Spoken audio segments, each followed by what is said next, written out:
Salut, j'espère que vous allez bien. Aujourd'hui j'avais envie de faire une vidéo sur le thème du paradoxe du yoga à l'ère du digital et je vais vous expliquer pourquoi j'ai eu envie d'aborder le yoga sous cet angle. C'est un sujet que j'ai toujours voulu plus ou moins aborder sur ma chaîne. Ça fait des années que je pratique le yoga, depuis peut-être 8 ou 9 ans, de manière plus ou moins régulière, parfois plus ou moins spirituelle, mais en tout cas voilà, c'est quelque chose qui fait partie de ma vie depuis très longtemps maintenant et naturellement j'avais envie d'en parler sur les réseaux sociaux, sur YouTube notamment. Mais c'est quelque chose que, si je ne me trompe pas, je n'ai encore jamais vraiment fait, je l'ai peut-être déjà évoqué, mais je crois que j'ai jamais fait vraiment de vidéo à proprement parler sur ce sujet. Et la raison à ça, c'est la raison qui m'a conduite aujourd'hui à faire cette vidéo sous cet angle. Là où je veux en venir, c'est que dernièrement, j'avais envie de faire une vidéo sur ce sujet, c'est quelque chose que j'avais envie de faire depuis longtemps pour faire un peu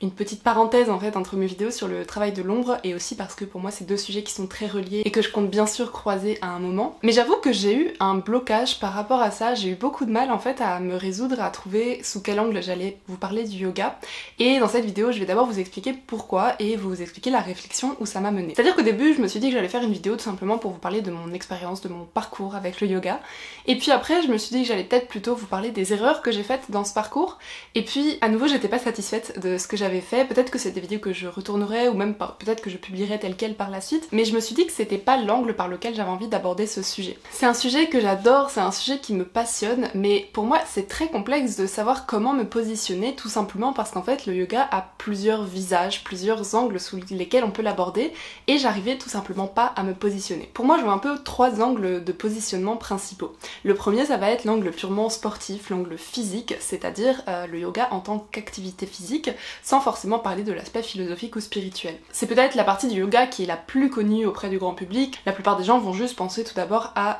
une pratique sportive, une pratique posturale, même si là ça a tendance à faire débat parce que les personnes qui n'ont jamais pratiqué de yoga et qui ne connaissent pas vraiment vont avoir tendance à dire que c'est trop doux, que c'est pas un vrai sport, etc. parce qu'ils vont comparer ça à des sports très cardio ou de la musculation ou ce genre de choses. Or le yoga est quand même très physique et bien sûr ça dépend totalement du type de yoga qu'on pratique. Donc ça c'est un autre débat parce que ça reviendrait aussi à se poser la question de qu'est-ce qu'un sport, mais voilà, comme vous le voyez déjà sur ce premier point, on peut rentrer dans des questions assez vastes. Le deuxième angle sous lequel on peut aborder le yoga, c'est l'aspect spirituel. Donc quand je parle de spirituel, je parle pas forcément au sens des religions, des philosophies et de tout l'héritage culturel que peut avoir le yoga à travers l'histoire, mais vraiment la manière dont on s'est approprié en Occident la spiritualité du yoga. Je parle bien sûr de tout ce qui va se rapporter au New Age. C'est-à-dire qu'aujourd'hui, si le yoga a autant de succès, c'est d'une part pour son aspect physique, son aspect bien-être, donc ça c'est plutôt le point que j'ai évoqué précédemment, mais c'est aussi parce que c'est une discipline qui a tout un aspect philosophique et spirituel, et ça bien sûr c'est quelque chose qui plaît beaucoup dans les milieux du New Age, parce que ça implique voilà, de mettre une certaine conscience, une certaine présence dans notre pratique, de poser des intentions dessus, ça permet vraiment d'avoir quelque chose qui va au-delà du simple bien-être, mais d'être une pratique assez spirituelle. Et je pense que cet aspect contribue énormément au succès que peuvent avoir des pratiques comme le yoga ou la méditation en Occident, tout simplement parce qu'on vit quand même dans des sociétés qui sont extrêmement rapides, extrêmement stressantes. On a vraiment pas souvent le temps de se poser, d'être en pleine conscience et de profiter de l'instant. Parce qu'on vit vraiment dans une société en constante accélération et même si toute la technologie est censée nous permettre de gagner du temps, au final on n'en a jamais autant manqué qu'aujourd'hui. Ce qui fait que les pratiques qui ont un lien avec la pleine conscience, avec la présence, ont beaucoup de succès en fait chez nous, tout simplement parce que je pense qu'on sent vraiment qu'on en a besoin et que ça nous fait énormément de bien. On vit vraiment dans un monde en perpétuelle accélération et ça ne va vraiment pas pour s'améliorer, et je pense que c'est la raison principale de notre attrait pour ce genre de pratique. Et donc le lien avec le New Age selon moi, c'est que c'est quelque chose qu'on a beaucoup retrouvé en fait chez les adeptes des spiritualités New Age, tout simplement parce que ça va beaucoup résonner avec certaines de leurs croyances, avec certaines visions des choses qu'ils peuvent avoir. La question de c'est quoi la spiritualité et c'est quoi le New Age est aussi extrêmement complexe, et surtout qu'en fait le New Age n'est pas une religion, elle n'a pas d'histoire précise, c'est plutôt un mélange de plein de choses en fait, et que chaque personne va s'approprier d'une manière différente, donc ce serait très difficile d'en faire une définition et d'expliquer en fait le lien entre le New Age et le yoga, mais en tout cas je vous apprendrai rien en disant que dans les communautés adeptes du New Age, on retrouve une énorme proportion de personnes qui sont également pratiquantes de yoga. Donc ça c'est le deuxième angle sous lequel on peut voir le yoga chez nous en Occident. Et le troisième bien sûr c'est l'aspect plutôt historique, philosophique et culturel du yoga, c'est-à-dire son histoire, sa philosophie, ses origines, qu'est-ce que le yoga à l'origine avant son transfert culturel en Europe, qu'est-ce qu'il était avant que l'Occident se l'approprie. C'est tout simplement l'étude de ce qu'est fondamentalement le yoga qui va bien au-delà de la pratique corporelle. Et pourquoi je vous explique tout ça, c'est tout simplement parce que ces trois angles m'intéressent énormément, chacun pour des raisons différentes. Pour l'aspect physique et postural, ça m'intéresse tout simplement parce que personnellement c'est quelque chose qui m'a fait énormément de bien. C'est une des seules activités que j'ai réussi à pratiquer sur du très long terme, même à travers des périodes de ma vie qui ont été très difficiles, tout simplement parce que c'est une pratique qui est très modulable en fait en fonction de notre énergie, de nos capacités, de nos envies, et de fait le yoga sous forme uniquement d'activité physique a déjà énormément de bienfaits et qui personnellement m'ont beaucoup aidé. Pour ce qui est de l'aspect spirituel, personnellement j'ai beaucoup baigné dans des milieux un petit peu new age, même si j'ai énormément de barrières avec tout ça, que je fais très attention parce qu'il y a des dérives qui ne me plaisent pas du tout dans ces milieux-là, et surtout parce que comme vous le savez je suis quelqu'un d'assez cartésien, donc du coup il y a beaucoup de choses qui me font tiquer dans les milieux de la spiritualité et du new age, surtout ces dernières années où l'essor que ça a pris commence à un petit peu me dépasser et faire que je ne m'y retrouve plus du tout. En fait je suis super ouverte à tout ce qui va être certaines croyances, à certaines spiritualités, mais j'ai commencé à décrocher à partir du moment où ces croyances sont devenues presque des faits reconnus socialement, c'est-à-dire qu'aujourd'hui on peut parler d'astrologie comme on parlerait de n'importe quelle discipline scientifique, on peut parler de loi de l'attraction ou de plein de choses qui sont liées à la spiritualité et donc à des croyances, mais finalement elles sont devenues tellement intégrées dans notre vie quotidienne que ça devient presque des faits irréfutables, et même s'il y a énormément de gens qui sont très sceptiques et très hermétiques à ces croyances, il y a quand même une sorte de banalisation en fait de ces termes, de ces notions, et ce qui me dérange là-dessus en fait c'est finalement le manque de recul que ça nous fait avoir là-dessus. Et d'une certaine manière j'ai tendance à penser que le New Age peut être presque plus dangereux qu'une religion, puisque si la religion est elle aussi dogmatique, au moins elle a un cadre, alors que le New Age, comme je vous l'ai expliqué, il n'y a pas vraiment de cadre, donc non seulement elle a un côté très dogmatique, mais en plus ce dogme n'est écrit nulle part, n'est réglementé par personne, donc ça peut partir un petit peu dans tous les sens, et c'est pas pour rien que les mouvances New Age sont un peu sous le radar des personnes qui vont surveiller un peu tout ce qui touche aux dérives sectaires, etc. Parce que forcément ça peut entraîner beaucoup de dérives, notamment auprès des personnes sensibles. Donc tout ça pour dire que voilà, je vous parle un peu du New Age et de spiritualité, mais je le fais avec énormément de pincettes, énormément de recul, tout simplement parce que même si c'est quelque chose qui personnellement m'intéresse et me fait du bien, pareil, je ne sais pas comment l'aborder sur les réseaux sociaux, parce que j'ai pas envie en fait de contribuer à cette mouvance de banalisation de certaines croyances qui donnent finalement l'impression qu'elles sont des faits établis et des vérités, ce qui n'est pas le cas. Donc c'est pour ça que je n'ose plus du tout parler de spiritualité sur ma chaîne aujourd'hui, mais voilà, je fais exception dans cette vidéo pour dire que l'aspect spirituel qu'on peut voir dans le yoga, donc tout ce qui va toucher à la pleine conscience, au lien entre le corps et l'esprit, c'est des choses qui peuvent être vraiment bienfaisantes. Voilà, même si pour moi la limite est très fine entre la pleine conscience, qui est vraiment quelque chose de reconnu et d'établi, et des croyances dans lesquelles on peut entrer finalement. Donc certes cette limite est très fine, et d'ailleurs dans beaucoup de cours de yoga finalement ça peut arriver de mélanger un peu des notions concrètes avec des notions beaucoup plus ésotériques, mais en tout cas là où je veux en venir c'est que même si je prends tout ça avec énormément de recul et énormément de pincettes, l'aspect spirituel et l'aspect bien-être au sens émotionnel, psychologique du yoga, en tout cas la manière dont on se l'est approprié en Occident, personnellement je la trouve positif sur certains aspects, au même titre en fait que la méditation, c'est-à-dire que tout ce qui va toucher à la pleine conscience, tout ce qui va toucher à la présence, à la reconnexion au corps,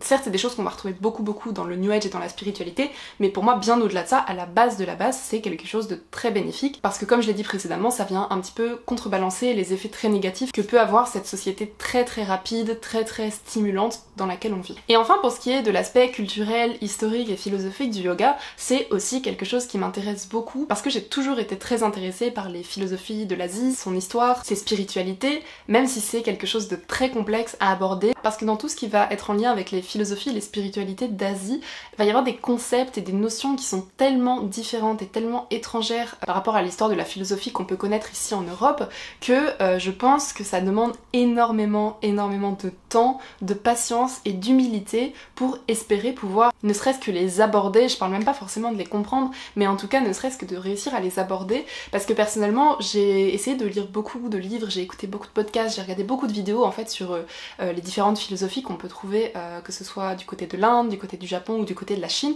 et ce qui m'a toujours frappé en fait c'est à quel point il existe des concepts qui sont absolument intraduisibles chez nous. D'ailleurs c'est le cas même du mot yoga qui est très compliqué à traduire avec des notions occidentales, et pour moi c'est la preuve en fait de l'énorme différence, de l'énorme écart culturel qu'il y a entre l'Asie et l'Europe, et moi c'est quelque chose chose qui me fascine et je suis loin d'être la seule parce que comme vous le savez, le New Age pioche énormément dans les spiritualités et les philosophies qu'on peut retrouver tout au travers du continent asiatique, mais d'une manière qui va quand même être énormément simplifiée, vulgarisée, voire parfois complètement déformée, justement parce que ce sont des concepts qui sont très compliqués à aborder et à assimiler pour nous les occidentaux. Là-dessus, je vous partage comme exemple un extrait de la page Wikipédia sur le New Age. Le New Age se veut syncrétique et emprunte ou attribue des éléments variés à un grand nombre de religions et de spiritualités différentes, avec parfois un degré de compréhension des concepts relativement faible ou caricatural qui a pu irriter les membres de ces cultures. Des critiques émanent d'adhérents des cultures traditionnelles orientales revendiquées par le New Age en Chine et ailleurs. Un certain nombre d'écoles orthodoxes de yoga, tantrisme, qigong, médecine traditionnelle chinoise, ayurveda et d'arts martiaux. Des groupes dont la pratique est vieille de plusieurs centaines d'années et qui acceptent mal le New Age occidental et la récupération de leur discipline sans en avoir une bonne compréhension et souvent en la déformant. Par exemple, la plupart des gens en Europe ont du mal à savoir si le bouddhisme est une philosophie, une spiritualité, une religion. Même ça, c'est quelque chose qui est assez compliqué à comprendre, parce que chez nous, en Europe, on a des religions monothéistes, on avait des religions polythéistes dans l'Antiquité, mais voilà, c'est des choses qu'on arrive à peu près à comprendre. Alors qu'en Asie, le divin et le réel vont avoir tendance parfois à beaucoup se mélanger. La mythologie peut prendre des formes très différentes de ce qu'on avait en Europe, et les courants philosophiques qu'on peut retrouver en Asie sont souvent imprégnés de liens avec la spiritualité, avec les divinités. Donc la frontière est beaucoup plus fine, alors que chez nous on peut avoir de la philosophie qui n'a absolument aucun rapport avec aucune religion. Et tout ça fait selon moi que en tant qu'occidentaux, il faut vraiment consacrer beaucoup de temps et beaucoup d'énergie à l'étude en fait de ces philosophies et de ces spiritualités si on veut pouvoir les comprendre un minimum. Donc là je parle de tout ce qui est spiritualité et philosophie, mais un autre exemple un peu différent de cet énorme écart culturel qu'il y a entre ces deux continents, ça va être tout simplement l'aspect linguistique. Il n'y a qu'à comparer en fait les langues qu'on peut trouver, la manière dont on utilisait les mots, la manière dont sont découpés les mots dans les pays d'Asie, les caractères alphabétiques aussi qui sont très différents. À partir du moment où on a une linguistique qui est très différente, on a naturellement des principes culturels très différents à aborder. Et la barrière linguistique, c'est quelque chose qui joue beaucoup en fait dans la compréhension qu'on peut avoir d'une culture, tout simplement parce que comme je l'ai dit, certains termes, certains concepts sont intraduisibles d'une langue à l'autre. Et pour ça, il n'y a pas besoin d'aller si loin parce que déjà, même en Europe, il y a des concepts, des termes qu'on va retrouver dans certaines langues qui sont intraduisibles dans une culture différente. Par exemple, des concepts liés à la météo dans des pays du Nord qui vont avoir des mots très spécifiques pour certains types de climats qui seront incompréhensibles pour des personnes qui vivent plutôt en Méditerranée et qui n'ont pas du tout ce type de climat par exemple. Donc pour moi la linguistique fait aussi partie intégrante de la compréhension de ces cultures et je pense que c'est très compliqué de réussir à comprendre ces cultures si on ne s'intéresse pas un minimum à la linguistique par exemple. Donc tout ça pour dire que si on veut comprendre ce qu'est à l'origine le yoga, il faut vraiment y mettre énormément de temps, énormément de patience parce que pour nous, les occidentaux, qui baignons dans cette culture occidentale, je pense que c'est quelque chose qui est extrêmement étranger, qui est très très différent de ce qu'on connaît et je pense qu'il faut avoir l'humilité de dire que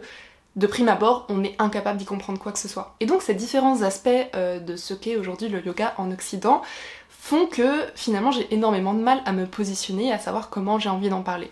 Parce que d'un côté, comme je vous l'ai dit, l'aspect culturel et historique m'intéresse, c'est pas quelque chose qui va intéresser le grand nombre. Ça va vraiment intéresser une toute petite partie des gens qui vont être vraiment parfois même des gens qui ne pratiquent absolument pas le yoga en tant que discipline physique, mais qui vont simplement être des passionnés de linguistique, des passionnés d'histoire de l'Asie, des passionnés de l'Inde, mais voilà, qui vont s'intéresser vraiment à des aspects très historiques et très culturels, et aborder le yoga sous cet angle, ça peut avoir un côté peut-être un peu élitiste, et peut-être même un petit peu prétentieux, parce que j'ai l'impression que ça met tout de suite une grosse barrière en fait avec les gens qui s'intéressent au yoga simplement pour le bien-être que ça leur apporte. Et donc j'ai pas envie de tomber dans le biais un peu de prétention qui serait de se dire moi je sais ce que veut dire le yoga, pas comme tous ces gens qui prennent des cours de yoga postural sans aucune notion spirituelle, etc. Pour moi ça c'est un des gros biais dans lesquels on peut tomber, qui va être de se sentir un peu supérieur aux autres parce que on s'intéresse un peu plus à l'aspect culturel qu'il y a derrière, donc j'ai pas du tout envie de tomber là-dedans. En même temps j'ai pas du tout non plus envie de tomber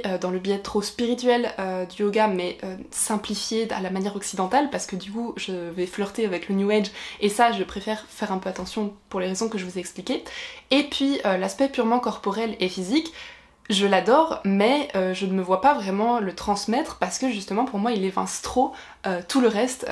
tout ce qui est historique et culturel. Donc en fait j'ai du mal à trouver comment réussir à faire concilier finalement ces trois différents angles pour que ce soit à la fois abordable et pas trop élitiste et en même temps que ce soit quand même intéressant et que ça apporte des choses. Toutes ces réflexions que j'ai eues ces dernières semaines, justement parce que je me disais j'ai envie de parler de yoga sur ma chaîne mais je sais pas comment faire, ça m'a mené en fait à tout simplement soulever la question du paradoxe en fait entre le yoga et les réseaux sociaux, parce qu'en fait déjà si je veux parler de la philosophie du yoga et que j'en parle sur les réseaux sociaux, il y a déjà quelque chose d'un peu dérangeant. Tout simplement parce que ça c'est un truc qui m'a vraiment frappé quand j'ai lu un livre justement sur le yoga. Pas vraiment un livre sur la discipline physique mais vraiment sur l'aspect culturel et historique. C'est un livre que j'ai acheté en fait au musée Guimet cet été lors de l'exposition sur les médecines d'Asie. Et d'ailleurs là c'est très intéressant parce que cette exposition était sur les médecines d'Asie et pourtant on y retrouvait énormément de contenu en lien avec les dieux, avec le yoga, avec la spiritualité et la philosophie. Ce qui montre que même dans le rapport au corps et le rapport à la santé, on est sur quelque chose d'extrêmement différent. Et d'ailleurs je pense que c'est cette approche holistique qui fait que cette culture plaît autant aux adeptes du New Age, parce que justement le New Age a tendance à vraiment considérer l'ensemble, le corps, l'esprit et l'âme comme étant un tout et vont avoir tendance à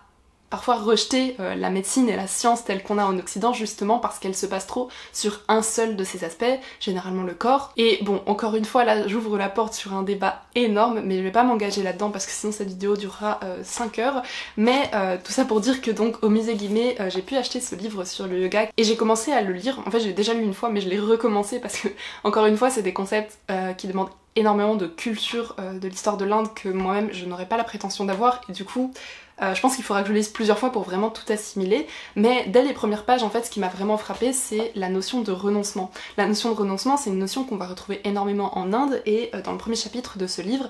justement l'auteur va parler de l'origine de ce concept de renoncement qui va toucher à tout ce qui est l'ascétisme, le renoncement en fait aux choses matérielles de la vie pour se consacrer uniquement à l'expérience spirituelle. Et bien entendu ce concept et cette vision qu'on peut retrouver en lien avec le yoga et avec son origine est certes assez extrême parce que voilà, pour vivre une vie d'ascète, il faut quand même vouloir consacrer sa vie entière à une forme de spiritualité, mais pour autant ça fait quand même un petit peu se questionner sur le rapport que peut avoir le yoga aujourd'hui sur les réseaux sociaux, parce que quand on s'intéresse en fait à cette notion de renoncement, on se rend compte que tout ce qui va être en lien avec les réseaux sociaux est aux antipodes. Les réseaux sociaux vont cultiver plein de choses qui sont complètement contradictoires avec le yoga, telles que le besoin de se montrer, qui va parfois être lié avec du narcissisme, le besoin de montrer ses capacités, le désir de performance, qu'on n'est pas censé retrouver du tout dans la pratique du yoga, le côté très superficiel en fait, le côté des apparences. Tout ça c'est des choses qui sont assez complexes et où je dis ça vraiment pour froisser personne parce que je suis la première en fait à vouloir faire des jolies photos de yoga parce que d'un point de vue purement artistique et esthétique je trouve ça super plaisant, je trouve ça super beau et du coup je plaide coupable. Moi aussi j'adore poster des jolies photos de yoga et d'ailleurs je vais précisément le faire pour accompagner cette vidéo parce que d'une certaine manière c'est un peu le principe, c'est que c'est aussi ce qui plaît, c'est ce que moi j'aime mais c'est aussi ce qui va plaire et si je ne fais pas ça, je sais que cette vidéo aura sûrement beaucoup moins d'intérêt et attirera sûrement beaucoup moins. Même si je sais qu'avec ce titre, c'est pas forcément la vidéo qui va intéresser le plus de monde. Voilà, c'est plus un sujet vraiment de réflexion, un sujet un peu philosophique qu'une vidéo sur le yoga à proprement parler. Mais en tout cas, je trouve ça très compliqué en fait de trouver un rapport juste et j'avoue que je me demande un peu comment se positionnent là-dessus les professeurs de yoga parce qu'il y a des professeurs de yoga qui sont très intéressés par l'aspect culturel et l'aspect spirituel du yoga, mais qui sont coincés aussi avec le besoin d'en vivre et donc finalement de rentrer un peu dans le jeu du marketing et de faire ce qui marche, c'est-à-dire parfois poster des jolies photos de yoga sur les réseaux sociaux parce que c'est ça aussi qui plaît et qui fait que les professeurs peuvent avoir des élèves et parfois je me demande en fait comment en tant que professeur de yoga, comment les gens arrivent à gérer en fait ce paradoxe qu'il peut y avoir entre la spiritualité qu'ils cherchent à transmettre et la société dans laquelle on vit, cette société hyper connectée, cette société très basée sur l'apparence et qui est également très compétitive. Je sais que c'est des sujets qui sont très très vastes, la notion de performance dans le yoga, la notion